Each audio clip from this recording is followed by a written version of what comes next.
సంఖ్యాకాండము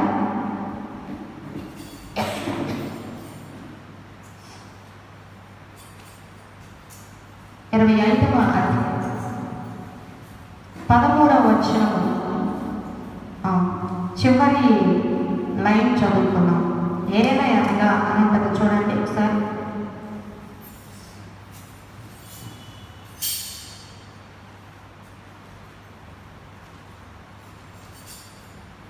సంఖ్యాకాండము 25వ అధ్యాయము 13వ వచనము చివరి లైన్.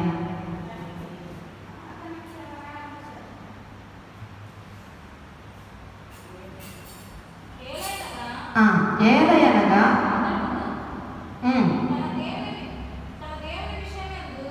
అతడు తన దేవుని విషయమందు ఆసక్తి గలవాడై ఇశ్రాయేలీల నిమిత్తము ప్రాయశ్చిత్తము చేశాను. చాలు, ప్రార్థన చేసుకున్నాం. దేవమాత మాట్లాడి అవ్వా అని ఒక చిన్న ప్రార్థన చేద్దామా దేవునికి. మహాపరిశుద్ధుడా, ఘనుడా, నీ పరిశుద్ధమైన బంగారు పాదములకు వందనాలు స్తోత్రాలు చెల్లిస్తున్నాను నాయన. గొప్ప దేవుడా,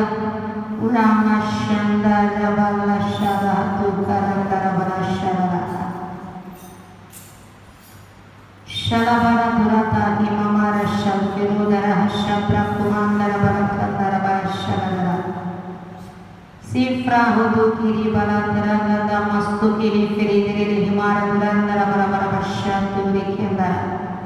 హల్లెలూయా, హల్లెలూయా.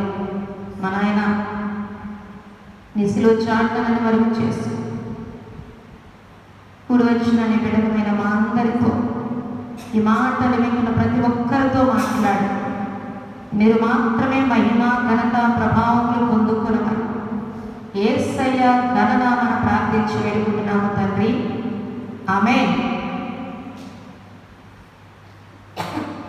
ఈరోజు దేవుడు మనకి ఇచ్చినటువంటి వాక్య ధ్యానాంశం ఏంటంటే, దేని గురించి దేవుడు మాట్లాడాలని ఇష్టపడుతున్నారని అంటే ఆసక్తి.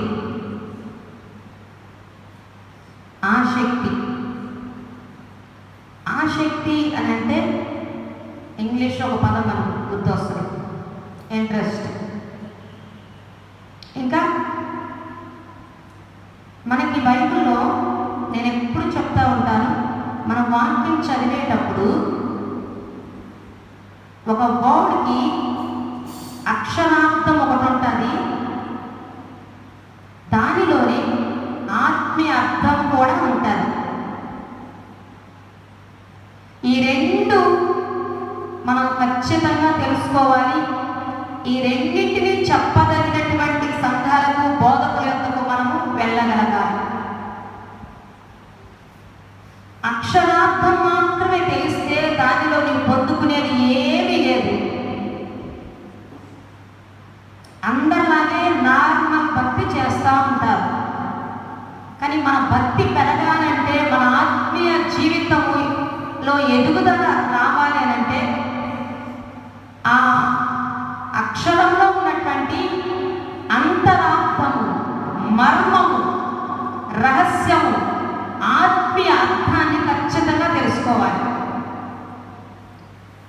ఎందుకు చాలామంది దేవుని బిడ్డలు దేవుని సన్నిధికి సంవత్సరాల తరబడి వెళ్ళినా వారిలో ఆత్మీయ ఎదుగుదల ఎందుకు కనిపించదు?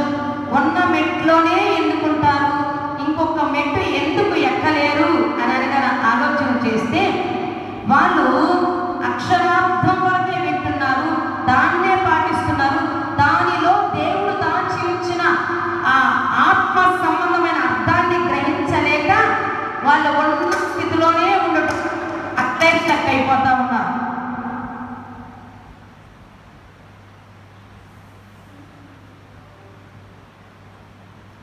కొన్నిసార్లు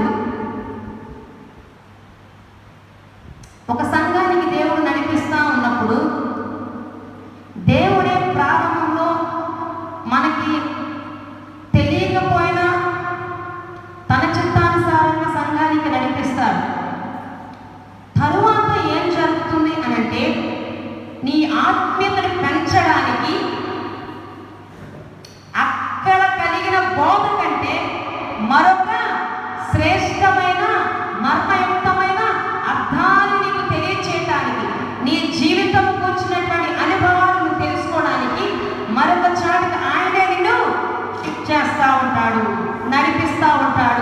ఇది ఖచ్చితంగా మీరు గ్రహించాలని దేవుని పేరున నేను మనవి చేస్తా ఉన్నాను ప్రియులారా.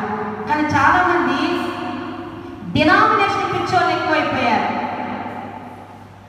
డినామినేషన్, మాది ఈ సంఘము, మేము ఈ సంఘానికి మాత్రమే వెళ్తాము, ఇంకొక సంఘముతో మాకు పని లేదు.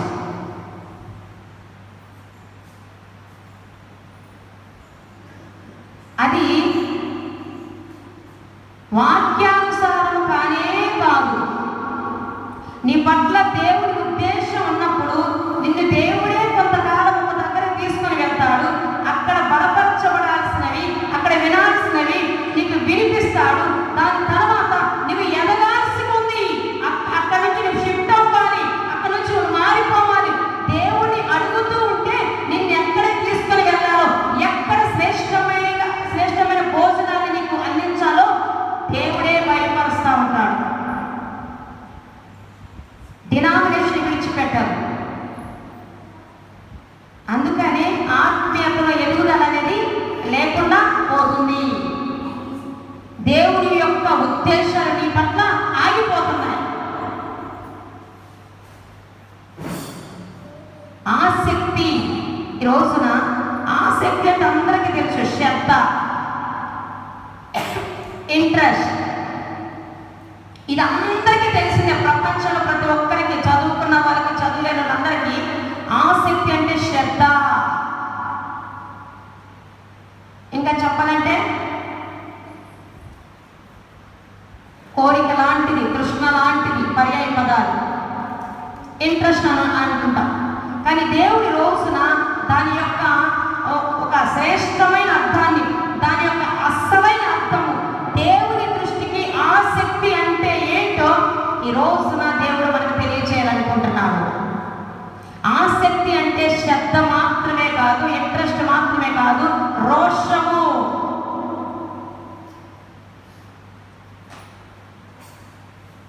ఆసక్తి అంటే ఏంటంట? రోషము. ఆసక్తి అంటే మనకు చాలా సాధారణంగా అనిపిస్తుంది. రోషం అనే పని వినండి ఎలా ఉంటుందో.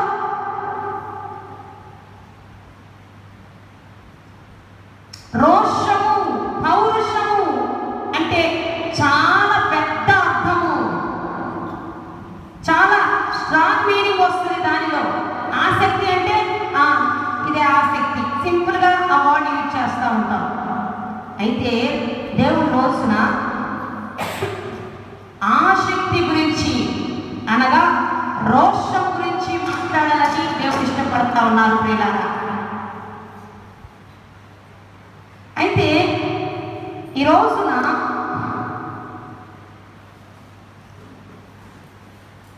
ప్రపంచంలో ఉన్నటువంటి ప్రతి ఒక్క వ్యక్తికి ఏదో ఒక దాని మీద ఆసక్తి ఉంటానే ఉంటుంది. ఆసక్తి లేని వాళ్ళు ఎవరు ఉంటారు? ఆసక్తి ఉండాలి కూడా, శ్రద్ధ ఉండాలి. అయితే మనము దేని గురించి అయితే ఆసక్తిని కలిగి ఉంటామో దాని వెంటే పరిగెత్తడానికి ఇష్టపడతాం. అర్థమవుతుందా?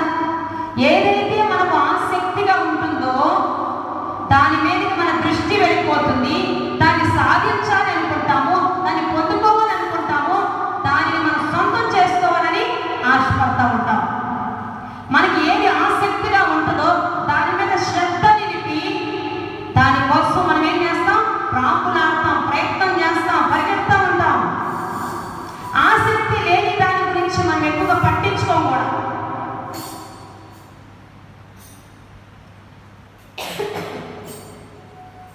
మనకు దేని మీద ఆసక్తి ఎక్కువగా ఉంటుందో వాటిని మనం ఎక్కువగా ప్రేమిస్తాము అని అర్థం. అర్థమైందా? మనకి దేని మీద అయితే ఆసక్తి ఉంటుందో దానిని మనం ఎక్కువగా ప్రేమిస్తున్నామని అర్థం. మనము దేని మీద అయితే ఆసక్తిని కనపరుస్తామో సంతోషంగా చేయడానికి ఇష్టపడతాం. చూడండి, ఇష్టమైన వ్యక్తుల విషయంలో మన ఆసక్తి ఎలా ఉంటుంది? ఇష్టం లేని వ్యక్తుల విషయంలో ఎలా ఉంటుంది మన ఆసక్తి ఉంటుంది? అసలు నిర్లక్ష్యం ఉంటుంది, పట్టించుకోరు.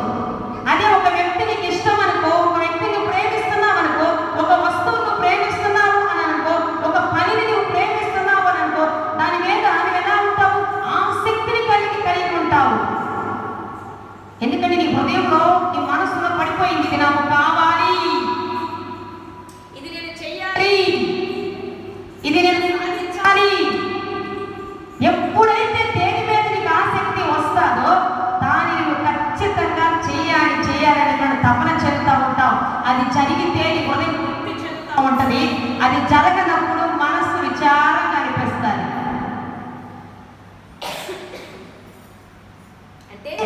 దేని నువ్వు ఎక్కువగా ఆసక్తి చూపిస్తున్నావు దాన్ని నువ్వు సంతోషంగా చేయగలుగుతావు.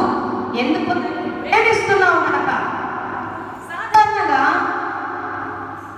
కొంతమందికి వస్తువులు, వాహనాలు అంటే చాలా ఇష్టం కదా. తప్పేమి లేదు, తప్పని కాదు అంటుంది ఇక్కడ. ఒక్కొక్కరి మనస్తత్వము ఒక్కొక్కలాగా ఉంటుంది, ఒక్కొక్కరి ఆసక్తి ఒక్కొక్కలాగా ఉంటుంది.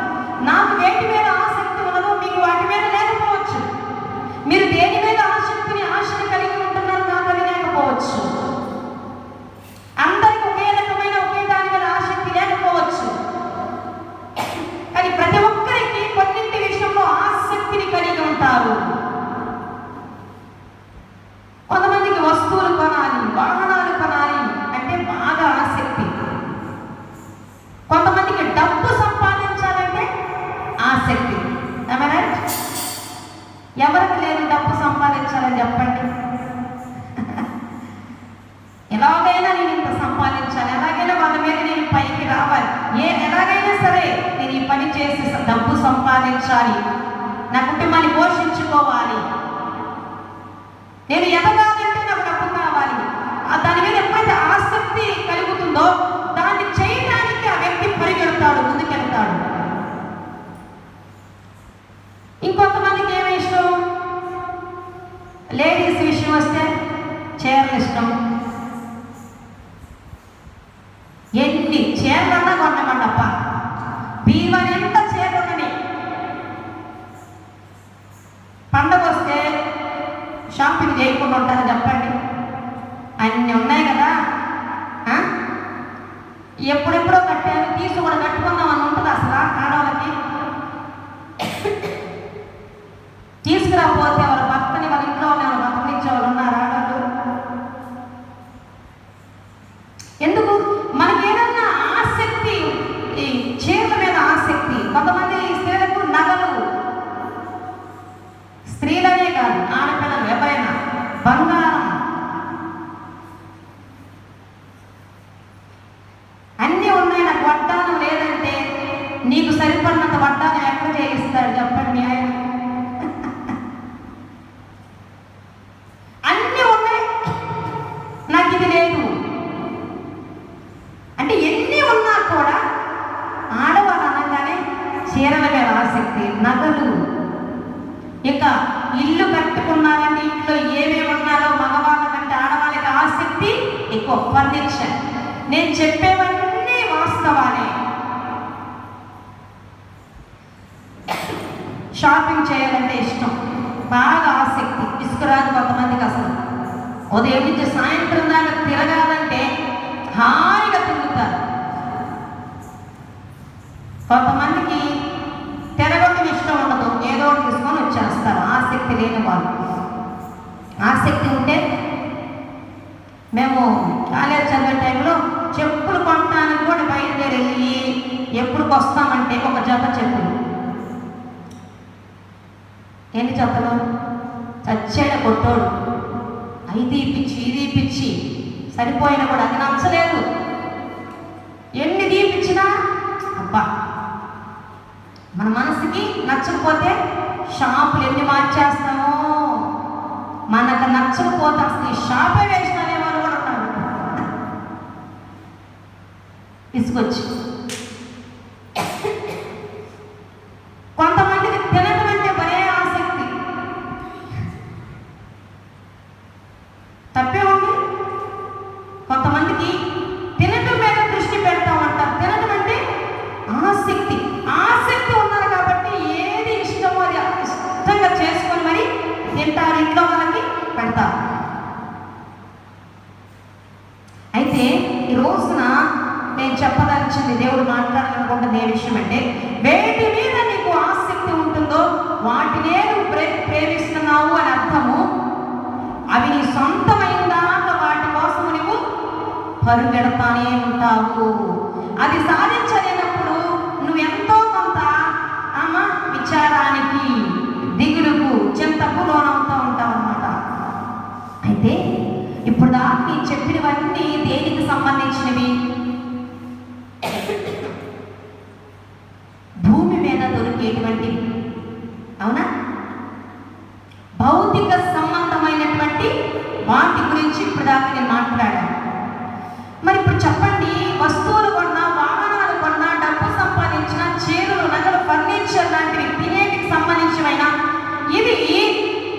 శాశ్వతంగా మనతో ఉంటావా లేదా అవి నాశనం అయిపోతాయా? ఆసక్తితో నువ్వు ఎంత తిన్నా కూడా ఒక సమయానికి ఏమవ్వాలి, అవ్వకపోతే ఏం జరుగుతుంది? చచ్చుకుంటాం కదా. మనకి ఇష్టమైనది తినాలని ఎంత ఆశతో ఎంత ఖర్చు చేసుకొని తింటామా, కొంతసేపటికి ఏమైపోతుంది? అది అరిగిపోతుంది. అరగనోళ్ళు బాగు నీకు అంతే సంగతులు అనుకో. ఇక వాళ్ళకి వేరే రోగం అవసరంలా. అబ్బా తిన్నది అరగలే, తిన్నది అరగలేదా? ఎందుకంటే నాకు కూడా ఈ మధ్య అప్పుడప్పుడు అనుభవాలు ఉంటుంది. అరగలేదా? వాళ్ళకి ఏంటంటే ఇక్కడ నాకు ఏది వద్దు, నాకు తిన్నది చక్కగా అరిగి నాకు అరుగుదల మంచిగా జరిగితే చాలు తండ్రి అని దేవుడికి మనం పెట్టుకునే వాళ్ళు ఖచ్చితంగా ఉన్నారు. ఎందుకంటే సమస్య ఈ భౌతిక సంబంధమైన విషయాల్లో ఆసక్తిని కలిగి ఉంటే ఎంతో ఇష్టంగా వాటిని పొందుకోవడానికి ఇష్టపడతాము. కానీ అవి నాశనం అయిపోతాయి, పాడైపోతాయి అని కూడా తెలుసు. వస్తువులు కన్నా డబ్బు ఏదైనా కూడా ఖర్చు అయిపోతుంది, పాడైపోతుంది, కొంతకాలానికి నాశనం అయిపోవాల్సిందే. అవి టెంపరీ థింగ్స్.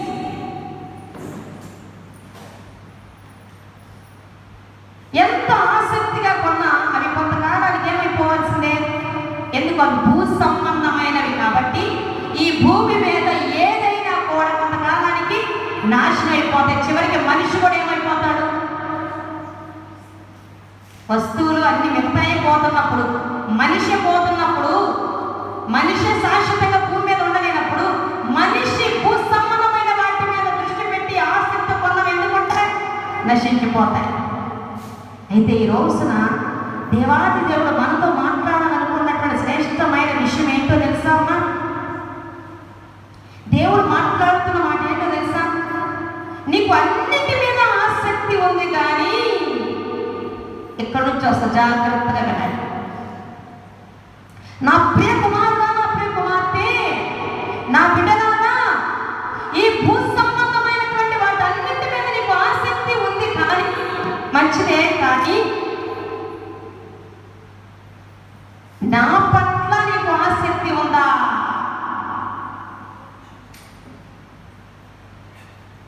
నా విషయంలో నీకు ఆసక్తి ఉందా అని దేవుడు రోజున వింటున్న మనందరినీ ప్రశ్నిస్తున్నాడు. నువ్వు అన్నిటి మీద ఆసక్తి చూపిస్తున్నావు కదా, ఆసక్తిని కనపరుస్తున్నావు కదా, ఈ పొందుకున్న దాకా నువ్వు నిద్ర కూడా పోలేకపోతున్నావు కదా. అయితే అవి ఎప్పుడో ఒకసారి నశించిపోయేవే. వాటి మీద నువ్వు అంత ధ్యాస, అంత ఆసక్తి పెట్టుకుంటున్నావు. కనీసం దానిలో ఎంతో కొంత కనీసం నా మీద నీవు ఆసక్తిని కలిగి ఉన్నావా, నా గురించి ఆసక్తిని కలిగి ఉన్నావా అంటున్నాడు. దేవుని గురించి ఆసక్తి అంటే ఏంటి? దేవుని గురించిన రోషము అంటే ఏంటి? దేవుని గురించి ఇంట్రెస్ట్ కలిగి ఉండడం అంటే ఏంటి అని అంటే, దేవునికి నచ్చిన వాటి గురించి ఆసక్తిని కలిగి ఉండడం. మన దేవునికి ఏమేమి ఇష్టమో వాటి మీద మనం ఆసక్తిని కలిగి ఉండాలంట.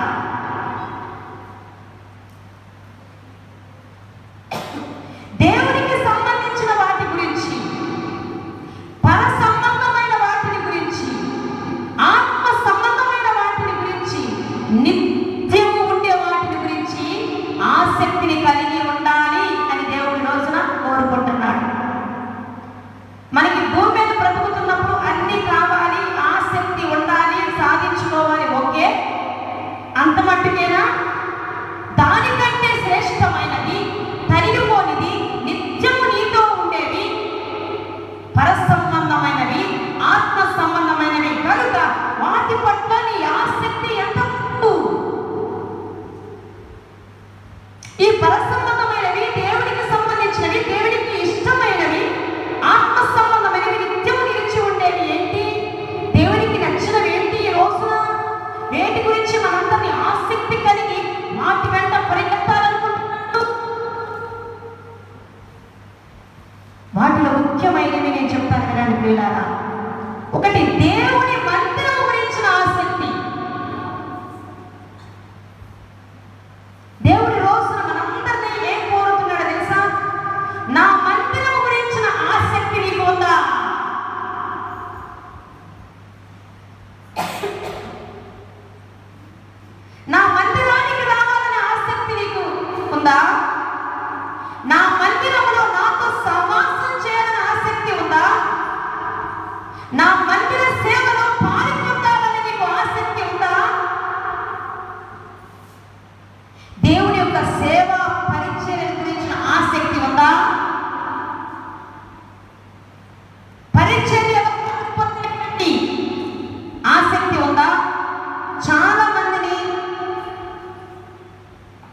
చూస్తా వచ్చాను. ఎక్కువ మంది వాళ్ళే ఉంటారు. భౌతిక సంబంధమైన వాటి గురించిన ఆసక్తి దేవుడి మందిరము, దేవుడి మందిరంలోని పనులు, దేవుడి పరిచర్యకు సంబంధించిన వాటి గురించి అస్సలు.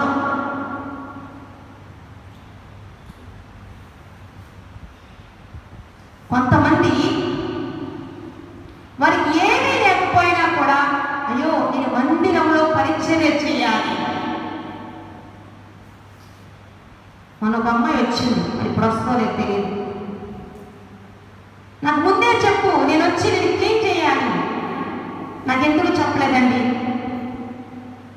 ఇంకా నేను వచ్చి శుభ్రం చేసేదాన్ని కదా. నాకు ఆశ్చర్యం వేసింది. అప్పుడు నేను అనుకున్నా, ఇక్కడ సంఘం స్టార్ట్ చేసిన దగ్గర నుంచి ఏ ఒక్కరు కూడా ఈ మాట చెప్పలేదు తల్లి.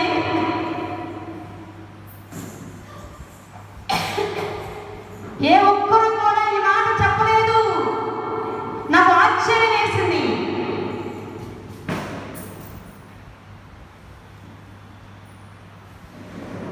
ఓడవాలనేటువంటి ఆలోచన. ఇంకా అమ్మాయి ఉంటుంది, నాకు మందిరంలో క్లీన్ చేయాలన్నా పరిచర్య చేయాలన్నా చాలా ఇష్టం, చాలా ఆసక్తి. ఇప్పుడు ఫారిన్ కంట్రీస్ లో గొప్ప గొప్ప అధికారులు ఏం చేస్తారు తెలుసా? విశ్రాంతి దినం వస్తుందనగా ముందే వాళ్ళు వెళ్ళిపోయేంత చర్చి స్టార్ట్ అవ్వక ముందే లైట్స్ పెట్టాల్సిన లైట్స్, మైక్స్ పెట్టాల్సిన మైక్స్. ఎవరు? అధికారులు. గొప్ప గొప్ప స్థానాల్లో ఉన్నటువంటి వాళ్ళంట వాళ్ళ ఉద్యోగ స్థాయిని మరచి దేవుని పరిచర్య, మందిర సేవ చేయడానికి పరుగున చేస్తారంట. వాళ్ళంట ఏమంటారు, ఈ పార్టీ నాకు పంచుకుంటారు, పనులు పంచుకుంటారంట. అలా పనులు చేసినటువంటి వాళ్ళంట దేశాలు గొప్ప గొప్ప వాళ్ళు, ఇక వాళ్ళు ఏ స్థాయిలో వచ్చి పరిచర్య చేస్తున్నారో వాళ్ళు ఊహించని స్థానాల్లో దేవుడు పెట్టేశాడంట. ఏ పని చేస్తే? మందిరంలోకి వచ్చి క్లీన్ చేసి ఇవన్నీ సర్దినందుకు, వీటి మీద ఆసక్తి చూపినందుకు ఏం చేశాడు దేవుడు? ఉన్నతమైన స్థానంలో కూర్చోబెట్టాడు. కానీ మన వాళ్ళు చాలా మంది ఇవంటే చాలా చీప్. చేయరు, నేనెందుకు వేయాలి, ఇవి ఈ పని మేమెందుకు చేయాలి, మేమెందుకు ఓడవాలి. నేను అందుకే ఫస్ట్ నుంచి మీకు జ్ఞాపకం చేస్తున్నాను, మనకి చిన్నది తక్కువది అనుకునేది దేవుడికి 100% అవుతుంది. ఇక్కడికి వచ్చి ఎవరైనా పాడగలరు, గొప్ప సంగతి, బోధించగలరు. ఇక్కడ నిలబడి చెప్పడానికి చాలా మంది ఇష్టపడతారు.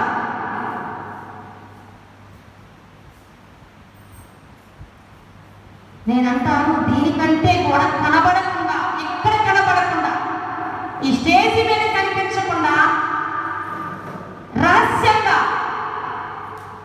దేవుని మందిర సేవ పరిచర్య చేసే వాళ్ళు కోపంలో ఉన్నారు.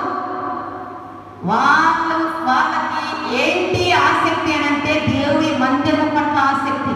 ఒక భక్తుడు అంటాడు, నీ మందిరం గురించిన ఆసక్తి నన్ను భక్షిస్తుంది.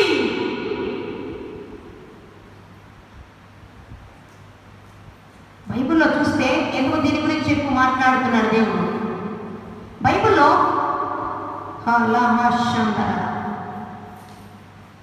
కొంతమంది రాజులు దేవుడు వారిని రాజులుగా చేసిన సమయంలో మందిరాన్ని శత్రువులు పాడు చేసేశారు, విగ్రహాలు పెట్టేశారు మందిరాలు ఉన్న చోట్ల. అప్పుడు దేవుడు తన చిత్తానుసారంగా నియమించుకున్న హిజ్కియా, యోషియా, యెహోషాపాతు ఇట్లాంటి రాజులందరూ రాజులైన తర్వాత దేవుడి మందిరాలు పాడైపోవడాన్ని చూసి, దేవుడి మందిరాలు శిథిలమైపోవడాన్ని చూసి, దేవుడు నివసించే స్థానంలో విగ్రహాలు ఉండటం చూసి వాళ్ళు ఏమైపోయారు చెప్పిన? బట్టలు చెప్పుకొని ఏడ్చేవాళ్ళంట. నా సృష్టికర్త నివసించే ఈ మందిరంలో ఈ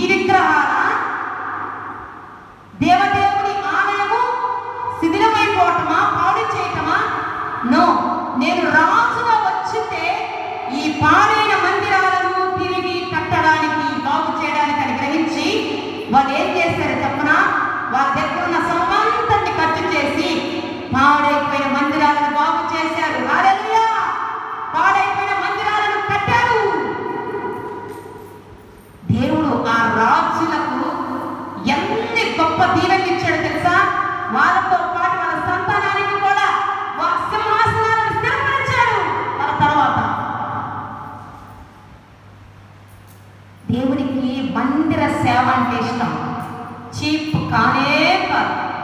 ఇంకా నేనేం చీప్ చెప్పాలంటే, భౌతికంగా నువ్వు ఎంత కాస్ట్లీగా కొన్నా కూడా దేవుడు అన్న అసలు నువ్వు ఎక్కడికి వచ్చి ఆయన మందిరమోని గ్రహింపు కలిగి ప్రేమతో ఆసక్తితో ఒక చిన్న చైర్ వేసినా కూడా దృష్టిలో పెట్టుకొని ఏం చేస్తాడు, నిన్ను ఉన్నతమైన స్థానంలో కూర్చోబెడతాడు. అంటే నేను సాటర్డే స్పేస్ జరిగినప్పుడు చెప్పాను కదమ్మా, ఒక వ్యక్తి గురించి.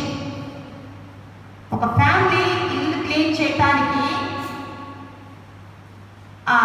వాళ్ళ ఫ్యామిలీస్ని పెట్టుకుంటారన్నమాట. ప్రతి సాటర్డే ఒక ఫ్యామిలీ క్లీన్ చేయాలి, సండే వరకు. పేరు చెప్పండి. అయితే ఆ ఫ్యామిలీ ఎంత ఇష్టంగా దేవుడు నివసిస్తున్నాడు, మేము చేయాలని చేసేవాళ్ళు. వాళ్ళు ఎంత దయనీయమైన స్థితిలో చెప్పలేము. కనీసం ఒక్క రూమ్ కూడా సరిగా లేదు. ఆ రూమ్ కూడా చాలా చిన్నది, నాకు తెలుసు. అయితే కొంతకాలం పాటు వాళ్ళు ఎంతకాలం అట్లా చేశారో నాకు తెలియదు, కానీ వాళ్ళు ఈరోజు ఏ స్థానంలో ఉన్నారు తెలుసా?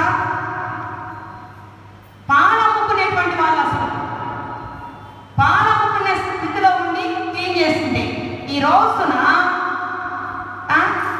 బ్యాంకులో హెడ్ క్యాషియర్, గవర్నమెంట్ జాబ్, ఒక గొప్ప బిల్డింగ్, కొన్ని లక్షలు బట్టి తన తోటి ఉద్యోగం చేస్తున్నటువంటి అఫీషియల్గా ఉన్నటువంటి వాళ్ళ కంటే కూడా ఎక్కువగా ఈ రోజున సెటిల్ అయిపోయాడు వాళ్ళ పిల్లలు, వాళ్ళ కుటుంబం. దేవుడు లేవనెత్తాలి అని అంటే భౌతిక సంబంధమైన వాటి మీద ఆసక్తి పెట్టి వాటిని పొందుకుంటే కాదు. అవి నువ్వు తృప్తిపరుచుకుంటావు, కానీ దేవుడిని నువ్వు సాటిస్ఫై చేయలేవు. దేవుడిని సాటిస్ఫై చేయాలంటే ఈ రోజున దేవుడు అంటున్నమాట, నా విషయంలో నీకు ఆసక్తి ఉందా? నా మందిర విషయంలో నీకు ఆసక్తి ఉందా? నా మందిర గురించి నువ్వు రోజు పని చేయడానికి ఇష్టపడుతున్నావా? అయితే నీవు కూడా నాకు ఇష్టడవే. అమ్మ రండి పరిచర్యకి వెళ్దాము అని అంటే కొంతమంది ఎంత ఇష్టంగా వస్తారో, కొంతమంది మాకు పనులు ఉన్నాయి. ఏం పనులు ఉంటే నిద్రపోవాలి, ఏం పనులు ఉంటే వాళ్ళ పనులు చూసుకోవాలి. కానీ ఆ భాగ్యం నీ దగ్గరకు వచ్చిందనేది నువ్వు చేయలేకపోతుంటే ఉన్నతమైన స్థితిని నువ్వు కోల్పోతున్నావు. నువ్వు చెబుతారా బిడ్డ? నాకు ఎంతో సహకరించారు పరిచర్యలు. ఇక్కడ దేని మీద నీ ఆసక్తి అని దేవుడు రోజున అడుగుతున్నాడు. ఎందుకంటున్నాడంటే నిన్ను కూడా ఉన్నతమైన స్థితిలో ఉంచాలనుకుంటున్నాడు. దానికంటే ముందు నీ ఆసక్తి ఆయన మీదకి రావాలి రోజున ఇష్టపడుతున్నాడు. ఈ మధ్య నాకు న్యూస్లో కూడా వేశారు. ఒక సువార్థికుడు గ్రామాన్ని తిరుగుతూ ఉంటాడు. అతను ఒక గ్రామానికి వెళ్ళాడంట. ఒక చర్చి ఆ ఊరి మధ్యలో పాడు పడిపోయి తన చుట్టూ చెట్లన్నీ కంపనాలు పెరిగిపోయి ఒక అడవిలాగా. అది చూడగానే ఆ రోజు రాజులకి ఎట్లాగో మనసు చెల్లించిందో ఈ సేవకుడికి అసలు ప్రాణం పోయినట్టుంది. అమ్మో, నా దేవుని మందిరము ఈ కొనసాగుతూ ఉండాలి కదా, ఎందుకు మూసేస్తుంది? దీని చుట్టూ ఉన్న కంపనేది అసలు ఏంటి పాడుపడిపోయింది? నేను చూస్తూ ఎలా ఉండాలి అనుకొని ఏం చేశాడు చెప్పిన, తనతో కొంతమందిని తెచ్చుకొని ఆ మందిరం అంతా క్లీన్ చేస్తా ఉన్నారు. జరిగిన దౌర్భాగ్యకరమైన ఏమి తెలుసా? ఆయన సాక్ష్యం చెప్పాడు. తనెళ్ళి స్వయంగా తనతో కొంతమందిని తెచ్చుకొని పరిచర్య చేస్తుంటే, బాగు చేస్తుంటే కొంతమంది వచ్చి అడ్డుకున్నారంట. ఆ అడ్డుకున్న వాళ్ళు ఎవరో తెలుసా? క్రైస్తవులు అని చెప్పబడుతున్న దొంగలు. కొంతమందికి బాగు చేయడం చేత కాదు, బాగు చేసే వాళ్ళని అడ్డుకోవడమే తెలుసు. చాలా చురుకుగా మాట్లాడతారు దేవుడి మందిర విషయం. నాదేంటిలే పరిచర్యకు, చాదేంటిలే.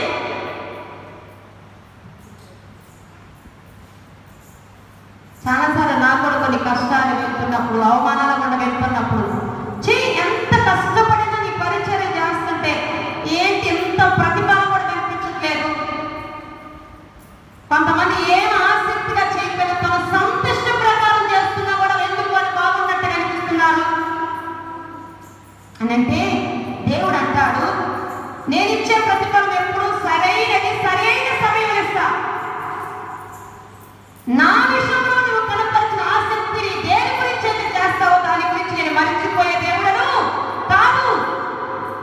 నాకు తెలిసి సంఘం స్టార్ట్ చేసినప్పటి నుంచి కొంతమంది నాకు ఎంత సహకరించారో ఆ ప్రతి ఒక్కరి జీవితంలో మేలు చూస్తున్నారు, అద్భుతాలు చూస్తున్నారు. వారు సాక్ష్యాలు కూడా త్వరలో చెప్తాను అని నాకు అన్నారు. హల్లెలూయా. భయంకరమైన కార్యాలు వింటా ఉన్నా. నేను పేర్లు చెప్పకూడదని చెప్పట్లేదు, ఎక్కడ జరుగుతున్న విషయాలు. ఏ మాట అయితే ప్రార్థన చేసి ప్రవచించి వారితో చెప్పామో వాళ్ళు నమ్మలేదంట. ఈ రోజున నెరవేర్చబడి మాకు అసలు ఇప్పటికీ నమ్మబుద్ధి కావట్లేదు జరిగింది అంటే మన మధ్యలోనే ఉన్నారు.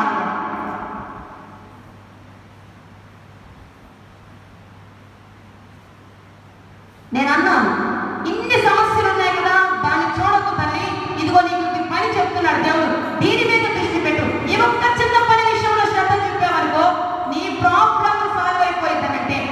ఆ పాదల్లో కూడా దేవుని పనిలో పాలుపంపులు పొందుకున్నారు.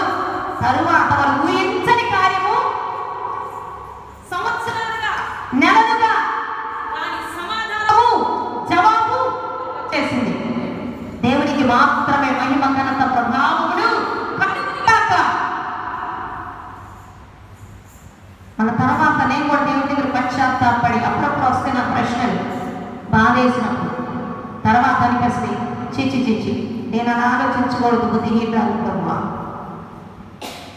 దేవదూతలకే లేనటువంటి ఒక భాగ్యం నాకు ఇచ్చావు. ఈ రోజు వరకు ఎన్ని ఆత్మలు రక్షించబడ్డాయో, ఎన్ని కుటుంబాలు కట్టబడ్డాయో, ఎంతమంది చనిపోయే వారు తిరిగి బ్రతికారో, ఎన్ని స్వస్థతలు జరిగాయో.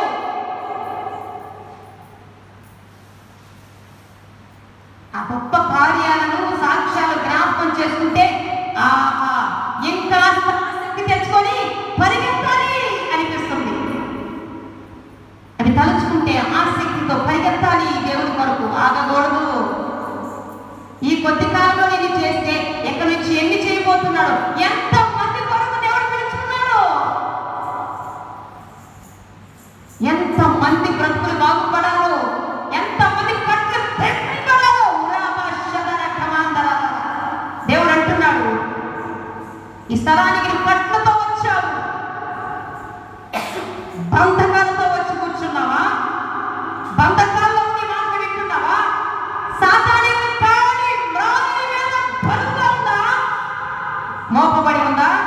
నా దేవుడి రోజు సెలవిస్తున్న మాట, నీ మీద సాతాని వచ్చిన కాడి మ్రాను నేనే విరగొట్టబోతున్నాను, నీ కట్లన్నిటిని నేనే తెక్కబోతున్నాను. నేనే ఈ కార్యము ఆసక్తిగా జరిగించబోతున్నాను. ఓ హల్లెలూయా. ఎందుకో తెలుసా, నాకు ఈ రోజున దేవుడు మాట్లాడే గొప్ప మాట, ఇక్కడికి కట్లతో ఉన్న వాళ్ళే వస్తారంట, బంధకాల్లో ఉన్న వాళ్ళే వస్తారంట, చావు బతుకుల మధ్య ఉన్న వాళ్ళే వస్తారంట, కన్నీటితో ఉన్న వాళ్ళే వస్తారంట, ఇబ్బందులు ఉన్న వాళ్ళే వస్తారంట, విడిపోయిన వాళ్ళు ఇక్కడికి వస్తూ ఉంటారట.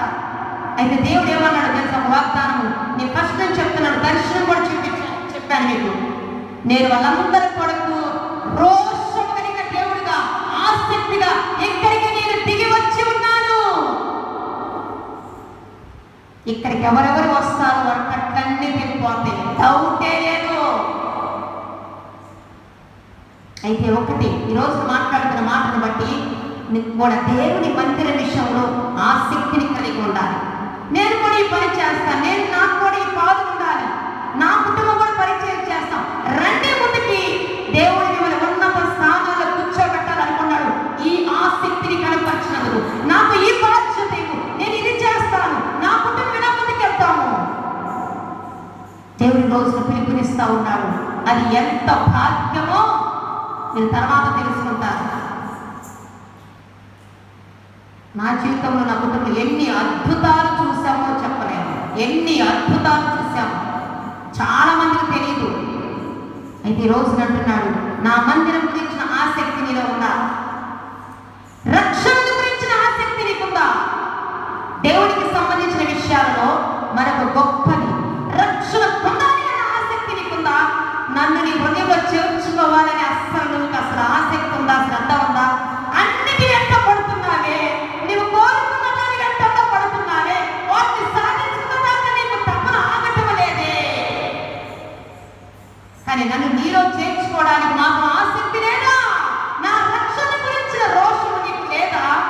నాకు దూరంగా ఎంతకాలం ఉంటావు, నా గురించి ఆసక్తి లేకుండా ఎంతకాలం బ్రతుకుతావు బిడ్డ. నిజంగా దేవుడిని ప్రేమిస్తే రక్షణ పొందకుండా, రక్షణ స్వీకరించకుండా, బాప్తిస్మ అనుభవం లేకుండా ఒక్క క్షణము కూడా ఉండలేము. నశించిపోయే దాని మీద ఆసక్తి, నిత్యము నేను పరలోకంలో నివసింపచేసే రక్షణ గురించిన ఆసక్తి ఎక్కడా? పరిచర్య గురించిన ఆసక్తి. కొంతమందికి దేవుని పరిచర్య సేవ పిలుపు ఉంటుంది. అయితే వాళ్ళు పరిచర్యకు రావడానికి ఇష్టపడరు. నీకు పరిచర్య పిలుపు ఉంది, నువ్వు సేవ చేయాలని దేవుడు నిన్ను పుట్టించాడు, నిన్ను బ్రతికిస్తూ దానికేనంటే కొంతమంది నేను తర్వాత వస్తా, నేను సెటిల్ అయ్యాక వస్తాను, నేను ముసలాం అయ్యాక వస్తాను. నీ ఆసక్తి అంతా, నీ బలమంతా భౌతిక సంబంధమైన వాటికి నీ సొంతాన్ని వినియోగించుకొని దేవుని పని చేయడానికి పళ్ళు ఊడిపోయినాక వస్తావా, జుట్టు ఊడిపోయినాక వస్తావా, ఒంట్లో నరాలన్నీ కూడా బలహీనపరచబడినాక వస్తావా? వింటున్నారు. ఉద్యోగం ఉందనగా కుదరట్లేదు, అన్నిటికీ కుదిరింది.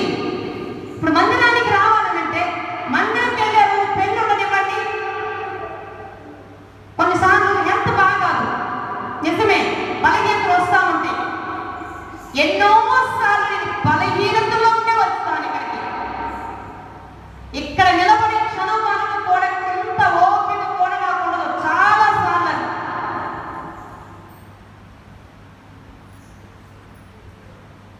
అయితే అదే బలహీనతలో ఉండి పెళ్ళి వస్తే పెళ్ళికి వెళ్తారు, పార్టీలు వస్తే పార్టీలకి వెళ్తారు, ఉద్యోగానికి వెళ్తారు, అన్నిటికి వెళ్తారు రాకపోయినా. కానీ మందిరానికి కాదు. ఎందుకు రాలేదు? బాగాలేదు, అసలు బాగాలేదు. నీకు బాగాకుండా అన్నింటికి వెళ్తే ఏమైనా జరిగితే ఏమైంది? కానీ నువ్వు బాగాకుండా సన్నిధికి వస్తే బాగుపడేస్తావు. సన్నిధికి వస్తే స్వస్థపరిచే హోమాను నేనే, సర్వశక్తి కలిగిన దేవుడు నేనే, నా మందిరంలో సంపూర్ణ సంతోషం ఉంటుంది. ఏ స్థితిలో ఉన్న మందిరము మానొద్దు.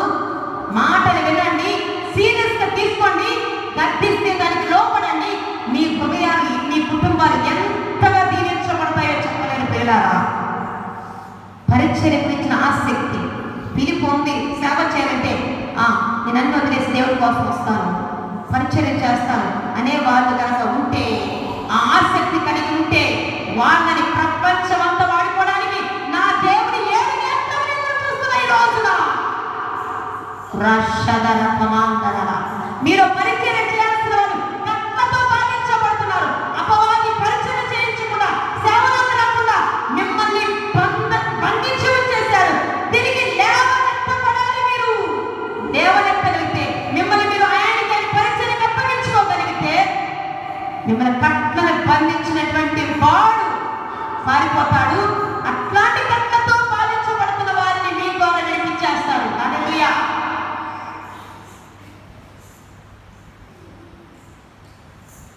దేవుడికి ప్రార్థించాలని ఆసక్తి, దేవుడికి ఇష్టమైన వ్యక్తిగా నాతో నా బిడ్డలు మాట్లాడాలి, ప్రార్థన చేసుకోవాలని ఆసక్తిని కలిగి ఉండాలి. మనం దేవుడి స్వరం ఎప్పుడు వినబడుతుందా అనే ఆసక్తి, దేవుడు నాతో ఎప్పుడు మాట్లాడతాడా, నేను దేవుడితో ఎప్పుడు మాట్లాడుతూనే ఉండాలి. ఈ ఆసక్తిని కలిగి ఉంటే దేవుడికి ఇష్టం. దేవుడితో సహవాసం చేయాలని ఆసక్తిని కలిగి ఉంటే ఇష్టం. దేవుడి వాక్యం చదవాలి అనే ఆసక్తి మనకు ఉండాలి. వాక్యాన్ని ధ్యానించాలనే ఆసక్తి ఉండాలి. సేవలో సహకరించాలి అనే ఆసక్తి ఉండాలి. అంతేకాదు దేవుడికి, దేవుడి పరిచర్యకు కానుకలు అర్పించాలి అనే ఆసక్తిని కూడా కలిగి ఉండాలి. దేవుడి ఉద్దేశాలు, దేవుడి చిత్తము నెరవేర్చాలనే ఆసక్తిని మనము ప్రతి ఒక్కరూ కలిగి ఉండాలని దేవుడు అనుకున్నాడు. నీ ఇష్టం నెరవేర్చుకుంటేనేనా బిడ్డ? నాకు కూడా ఒక ఇష్టం ఉంది కదా నీ పట్ల, నాకు కూడా ఒక చిత్తం ఉంది కదా. నీ ఇష్టం కంటే నా ఇష్టం ఉన్నతమైనది కదా, నీకు ఆశీర్వాదకరమైనది కదా. మరి నా ఉద్దేశం నెరవేర్చాలని ఆసక్తి నీకుందా?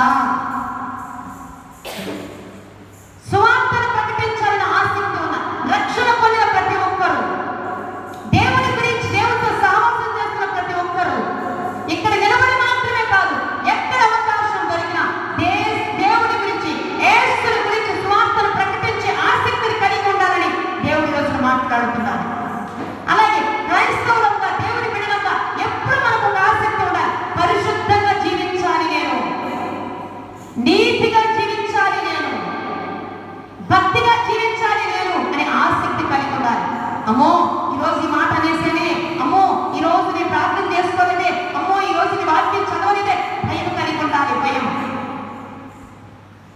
అనేకులను దేవుని యొద్దకు నడిపించాలనే ఆసక్తి మనకు ఉండాలి. అదిగో పలానా చోట దేవుని మా వాక్యం వినబడుతుంది, లేదా అందరం కలిసి ప్రార్థన చేసుకుందాం రండి, లేదా మా ఇంట్లో ప్రార్థన పెట్టించి నా ద్వారా ఈ కార్యము ద్వారా ఇంకొంతమంది వాక్యం వింటే బాగుండు. ఇది ఒక రకమైన ఆసక్తి. ఖచ్చితంగా గృహాలను దేవుడు చేస్తాడు. ఆత్మలో ఎదగాలి అనే ఆసక్తి, ఏకాలకి డబ్బులో ఎదగాలి,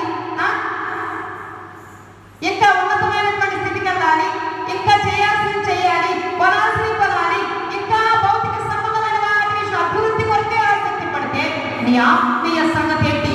ఈ భూమి మీద మరణించాక అస్సలైన సంగతి ఎప్పుడు ఏ మరణం అసలు ఎట్లా ఎవరు తాకుతుందో ఎవరు తలుచేస్తుందో అర్థం కావట్లేదు రోజుల్లో. మనం మరణించలేపే రక్షణ పొందాలి, బాప్తిసం పొందాలి, యేసు రక్తంలో కడుగుపడాలి.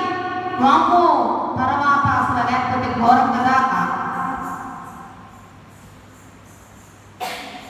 మరంట తల్లి కొడుకులు ఇద్దరంట స్టీఫెన్ పాల్ గారు మందిరానికి వెళ్తారనుకుంటా, అని చెప్తే పర్లేదు. ఈ రక్షణ గురించి మాట్లాడుతూ ఉన్నప్పుడు ఆ తల్లిని ప్రార్థన చేయించుకోవడానికి వస్తే తల్లి కొడుకులకి ప్రార్థన చేస్తా సేవకులు చెప్పారు, అమ్మా మీరు ఇక రక్షణ పొందండి, ఇంకెందుకు ఆలస్యం చేస్తారు అని అంటే ఆ తల్లి అప్పుడే నిర్ణయం తీసేసుకుంది. ఇక ఆ కొడుకు కూడా చెప్పింది, బాబు మన ఇద్దరం కలిసి ఒకేసారి బాప్తిసం పొందుదాం, రక్షణ పొందుదాము అని మాట్లాడుకున్నానంట. సరే ఇంకా బాప్తిసం పొందే టైం వచ్చింది, రక్షణ పొందే టైం వచ్చింది. రాగానే బాబు నేను రెడీ అయిపోతున్నాను నువ్వు రా అంటాను. మమ్మీ నువ్వు ఫస్ట్ తీసుకో, నువ్వు తీసుకున్న వెంటనే నేను కూడా తీసుకుంటాను, తర్వాత ఫస్ట్ నువ్వు తీసుకో తర్వాత నేను తీసుకుంటాను అన్నానంట. ఆ తల్లి బాప్తిసం పొందింది, రక్షణ పొందింది. నెక్స్ట్ డేనేనంట ఘోరం జరిగిపోయింది.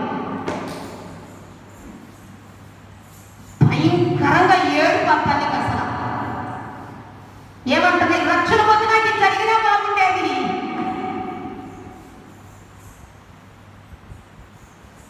అంత విలువైనది. దీని గురించి నేను ఎక్కువ మాట్లాడాలనుకోలేదు. పరిశుద్ధాత్మ దేవుని యొక్క ఆసక్తి కలిగి మాట్లాడుతున్నాడు మీ గురించి, మీ జీవితాల గురించి బాధ్యత కలిగి మాట్లాడుతున్నాడు, మిమ్మల్ని ప్రేమిస్తూ మాట్లాడుతున్నాడు, మిమ్మల్ని ఇష్టపడుతూ మాట్లాడుతున్నాడు. దేవుని కోసం ఏదైనా చేయాలని ఆసక్తి ఉండాలి. దేవుని కొరకు ఏదైనా త్యాగం చేయాలని ఆసక్తి ఉండాలి. దేవుని కొరకు ఏదైనా ఖర్చు చేయాలి, సమయాన్ని ఖర్చు చేయాలి, ధనాన్ని ఖర్చు చేయాలి, ఈ శరీరాన్ని ఖర్చు చేయాలి, ఈ జీవితాన్ని కూడా ఖర్చు చేయాలి. దేవుని కోసం పుట్టినందుకు అనేటువంటి ఆసక్తి మనకు ఉండాలి. దేవుని రాజ్యం గురించిన ఆసక్తి. యేసయ్య రెండవసారి ఎప్పుడు వస్తాడు? బైబిల్ ఏమని తెలుసా? నా రాకడ గురించి ఎదురు చూస్తా ఉండండి అనండి. నా రాకడ గురించి ఎదురు చూసేవారు ధన్యులు అని రాయబడి ఉంది. ప్రకటన గ్రంథంలో నేను అనుకుంటా ఏమన్నా తెలుసా? ప్రభువా యేసయ్యా త్వరగా రమ్ము అని రాస్తున్నాడు భక్తుడు. యేసుని ప్రేమించే వాళ్ళు ఇంకా సరే ఇక్కడే ఉన్నారు, పాతికిపోయాలి ఎవరు అనుకోరు.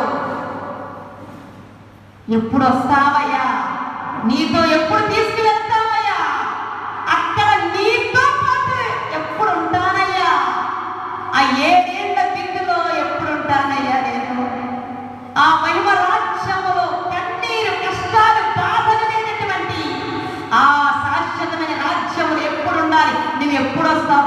ఎప్పుడు నీలాగా ఆరోహణం అవ్వాలి, ఎప్పుడు ఎగిరిపోవాలి. ఎవరికన్నా ఉన్నాయి మాటలు వింటున్న వాళ్ళకి?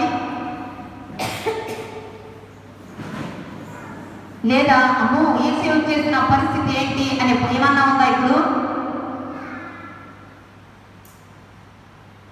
ఇంకా చెప్పాలంటే దేవుడు నన్ను మహిమపరచాలని ఆసక్తి ఉండాలి.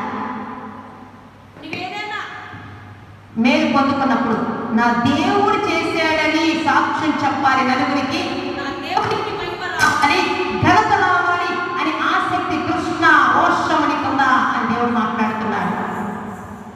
బైబిల్లో కొందరు భూ సంబంధమైన వాటి గురించి ఆసక్తి కలిగి ఉండి వాటిని సంపాదించుకొని వాటి వెంట పరిగెత్తి వాటిని పొందుకొని వాటితో పాటు వారు కూడా నశించిపోయారంటమ్మా. వారిని బట్టి దేవుడు ఏమాత్రం సంతోషించలేదు. పరలోకాన్ని, నిత్యత్వాన్ని కోల్పోయారు. భూ సంబంధమైన వాటి వెంట పరిగెత్తి పరిగెత్తి సమయాన్ని వృధా చేసుకొని. యవ్వన ధనవంతుడు ఉన్నాడు ఒకతను, అతనే వెతుక్కుంటూ యేసయ్య దగ్గరకు వచ్చాడు. సత్పురుషుడా, బోధకుడా, నమస్కారం అంటా వచ్చాడు. వందనాలు అన్నాడు యేసయ్య. నేను నిత్య రాజ్యం వెళ్ళాలంటే ఏం చేయాలి అని అడిగాడు. అడిగితేను యేసయ్య అన్నాడు, బాబు 10 ఆజ్ఞలు ఉన్నాయి కదా, 10 ఆజ్ఞలు పాటించంటే అతను అంటున్నాడు, చిన్నప్పటి నుంచి ముఖ్య తాగే దగ్గర నుంచి నేను ఆ 10 ఆజ్ఞలు పాటిస్తానే ఉన్నాను యేసయ్య అని అంటే యేసయ్య అన్నాడు, బాబు అయితే నీలో ఒక కొదువ కనపడుతుంది బాబు. నాలో కొదువ, నాలో భక్తిహీనత, నాలో నీకు ఇష్టం లేనిదా, నాలో ఇంత ఏంటి అని దర్జా అడుగుతున్నాడు. నేను ఎంత బాగానే ఉన్నాను కదా అని. యేసయ్య అన్నాడు, నువ్వు ధనవంతుడు కదా అని అన్నాడు. ఎస్, నేను ధనవంతుడినే, నువ్వే కదా నన్ను ఆశీర్వదించావు అని అన్నాడు. అంటేను అప్పుడు యేసయ్య అన్నాడు, నీవు ధనవంతుడు గనక నీవు కలిగి ఉన్న ధనమంతా తీసుకొని వెళ్ళి పేదలకు పంచిపెట్టు, నీ వచ్చి నన్ను వెంబడించు. ఎలా ఉన్నాయి? అప్పుడుదాకా తన సంపాదించి ఉంటే నేను 10 ఆజ్ఞలు పాటిస్తున్నాను కదా మెచ్చుకుంటావు అని నేను వస్తే నేను నా ధనమంతా పేదలకు వచ్చి నేను ఖాళీ చేతులతో నిన్ను వెంబడించి నేనేం చేసేది అని మనస్సులోనంతా నొచ్చుకొని బాధపడి యేసయ్య మీద కోపగించుకొని నీ నిత్య రాజు వద్దు, నిన్ను వెంబడించను, నా ధనం పాడవద్దు, నేను నీతో రానివద్దు, నాకు ఏది వద్దు అని కోపగించుకొని వెళ్ళాడంట. ఎవరి మీద? యేసయ్య మీద. రోజునది అమ్మా ఈ పొదువ ఉంది నీలో, ఇది చేయాలి అని అంటుంటే, బాబు ఇది అని అంటుంటే ఆ ఒక్కటి చెప్పొద్దు, ఏదైనా చేస్తాను. దేవుడు ఈ ఒక్కటి గురించే కదా నీతో మాట్లాడుతున్నాడు. హల్లెలూయా. అయితే ఆ ధనవంతుడు నిత్యత్వాన్ని పోగొట్టుకున్నాడు ధనం కోసం. రెండవదిగా ఇస్కరియోతు యూదా మనందరికీ తెలుసు కదా, 30 కాసుల కోసము యేసయ్యనే కాదు యేసయ్య రాజ్యాన్ని కూడా పోగొట్టుకున్నాడు. గెహాజీ ఏం చేశాడు?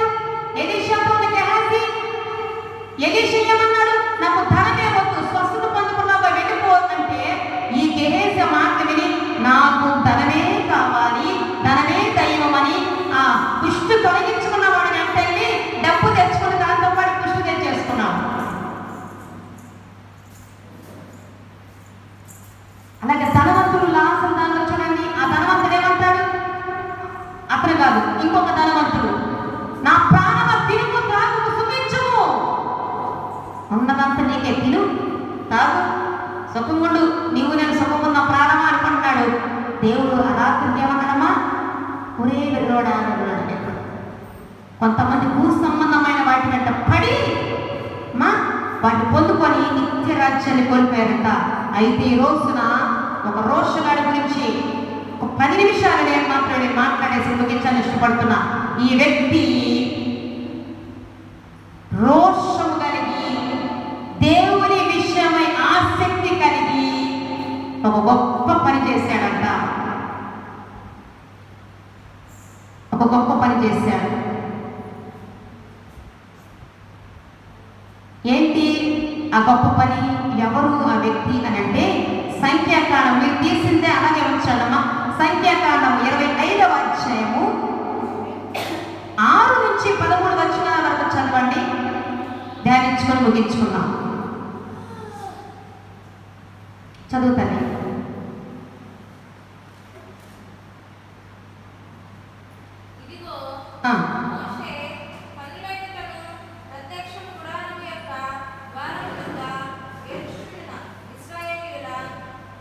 ఒక్క నిమిషంలో సంఖ్యాకాండము ఒక్క నిమిషం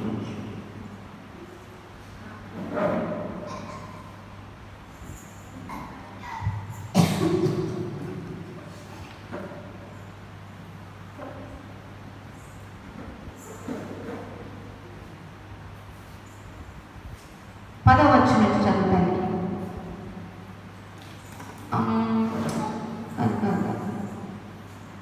ఆరు నుంచి ఇశ్రాయేలీయులలో అన్నదగ్గర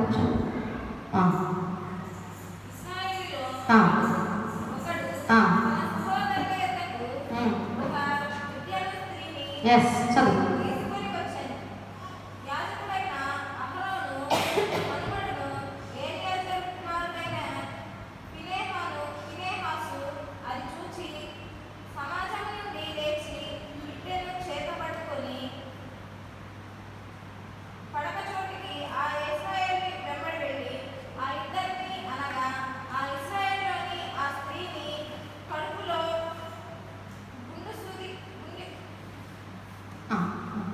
గుండా దూసిపోవునట్లు పొడిచాడు.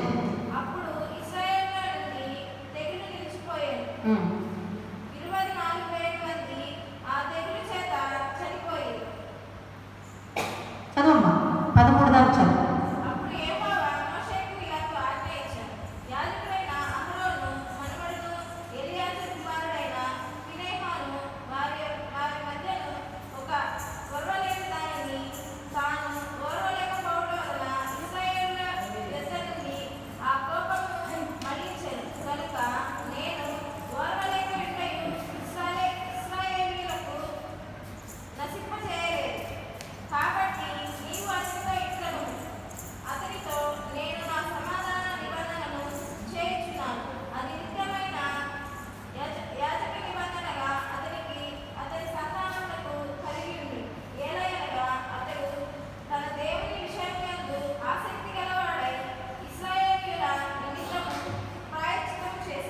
చాలమ్మా, ఇక్కడ విషయం చెప్తాను నేను. ఇశ్రాయేలు అంటే దేవుడి ప్రజలు. వినండి, నేను చెప్పేస్తాను. ఇశ్రాయేలు అంటే దేవుడు ప్రేమించిన ప్రజలు, దేవుడి స్వాస్థ ప్రజలు, దేవుడు ఏర్పాటు చేసుకున్నటువంటి ప్రజలు. వీళ్ళు దేవుడికి ఇష్టం లేని పని కూడా చేశారు. అది వ్యభిచారము. పైగా వీళ్ళు ఎట్లాంటిది అని అంటే అన్ని స్త్రీల సహవాసంలోనికి మీరు వెళ్ళకూడదు. అన్య స్త్రీల జోలికి మోయాబీ స్త్రీలను మీరు ముట్టకూడదు. అయితే ఏం జరిగిందో తెలుసమ్మా? ఈ ఇశ్రాయేలు వెళ్ళిపోయి దేవుడు చేయొద్దన్న పని ఆ మోయాబీ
అది పాపం అని తెలుసు, ఎవరు కట్టించట్లా, ఎవరు దాన్ని ఆపట్లా, జనాలు చచ్చిపోతున్నారు.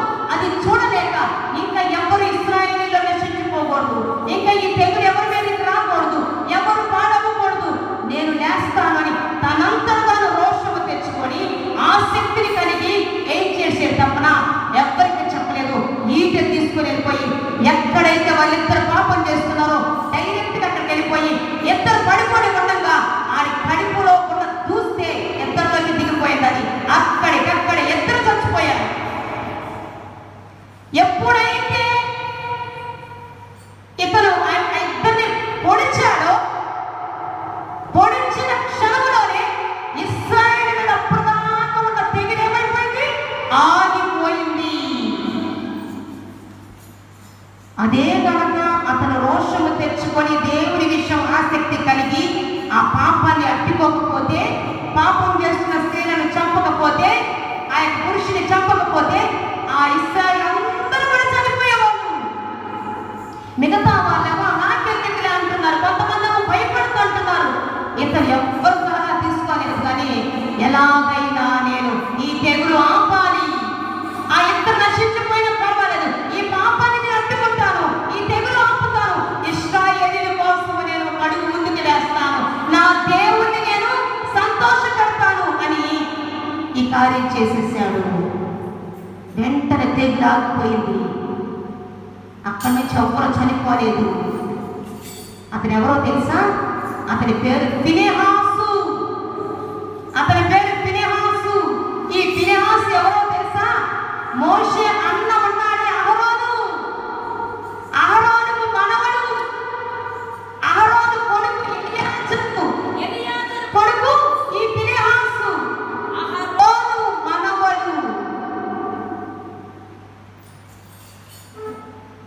సేవ చేసేటువంటి వాడు అహరోను ఎవరు? యాజకత్వం, ఇశ్రాయేలు కోసము దేవుని ఎదుట యాజకత్వం చేసేవాడు.